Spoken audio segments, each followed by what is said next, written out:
नमस्कार। नवरात्रि के दिनों में एक विधान है कि हम एक गरबा जिसको कहते हैं, मटकी कहते हैं, वो एक प्रकार का रखते हैं, उसके अंदर दिया रखते हैं जिसको संस्कृत में गर्भदीप ऐसा संज्ञा देते हैं। वो गर्भ के आकार का होता है। लोगों का प्रश्न था कि वो क्यों होता है। तो गर्भदीप रखने का विधान इस तरह से है क्योंकि उसका आकार एकदम गर्भ का है।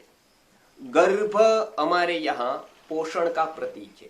अविरत रूप से गर्भ में पोषण होता रहता है 24 आवर्स। ऐसा नहीं है कि माता जब भोजन करती है या पानी पीती है या श्वास लेती तभी गर्भ का पोषण होता है या जाग रही होती है। नहीं, माता सो रही हो, जाग रही हो या फिर भोजन कर रही हो, न कर रही हो, पानी पी रही हो, न पी रही हो, तभी भी गर्भ का पोषण होता रहता है। उसी तरह से हमारे अंदर एक शक्ति है और वो गर्भदीप की तरह, इसका प्रतीक है गर्भदीप, कि वो हमारा भी पोषण होता रहता है बिना कुछ जाने। तो वो शक्ति ही हमारा पोषण करती है, हमारा संरक्षण करती है। तो उसको जानने के ये 9 दिन है। कैसे जाने उनको, वो शक्ति को? तो ऋषि मुनियों ने ये 9 दिन का त्योहार बताया है, उत्सव बताया है, जो आध्यात्मिक उत्सव है। आज अलग बात है कि वो नवरात्रि हो गई है नवरात्रि की जगह पर, क्योंकि लोग ऐसे विकृत गीत सुनते हैं, विकृत बाजे बजाते हैं और खेलते हैं साथ में। लेकिन बहुत हद तक तो इसका यदि हम जाग कर यदि इसका चिंतन मनन करें और इस क्षेत्र में हम आगे बढ़े, आराधना के क्षेत्र में, तो इसके जैसा पवित्र त्योहार दूसरा कोई नहीं हो सकता है।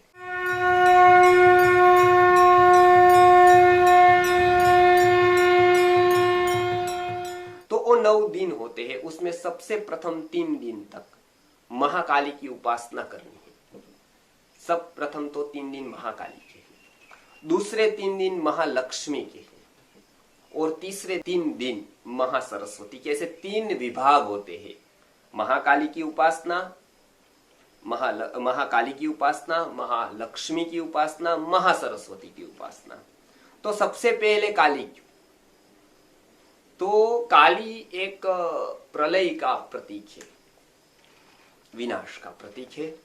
सबसे पहले हम खेत में क्या करते हैं? अन्न, उत्तम से उत्तम अन्न उगाना है तो क्या करते हैं? सबसे प्रथम हम करते हैं कि उसको, खेत को जोतने का काम।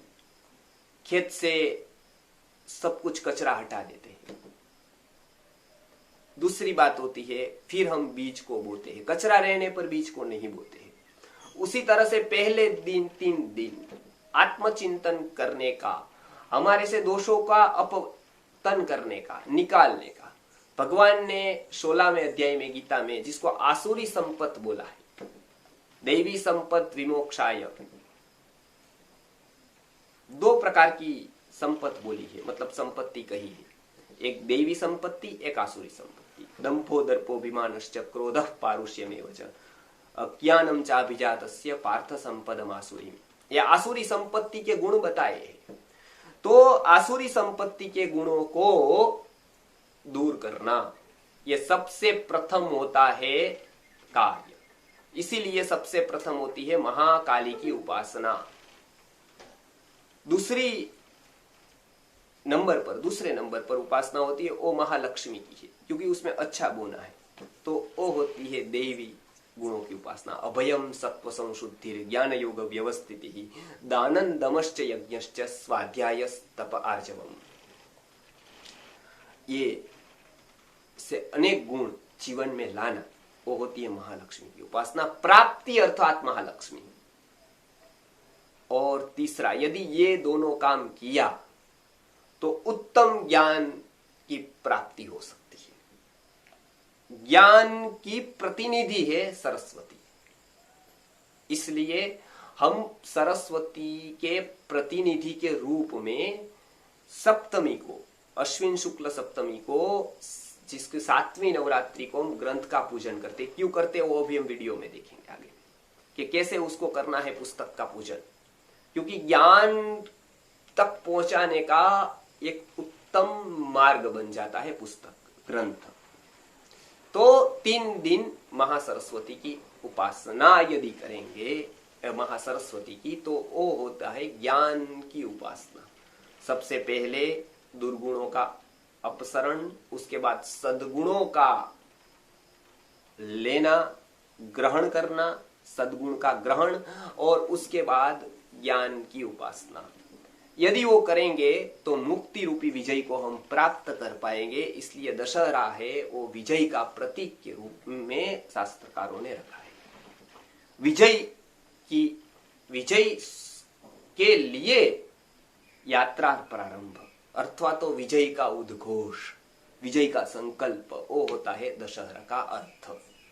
तो ये 9 दिन प्लस दशहरा, ये होकर एक पूर्ण त्योहार बनता है।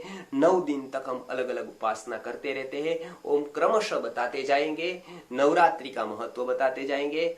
हम एक भाव से ये वस्तु सुनकर अपने जीवन में जितना शक्य है उतना लाएंगे, तो एक परम पिता परमेश्वर की भगवती के रूप में, माता के रूप में हम आराधना कर पाएंगे। नमस्कार।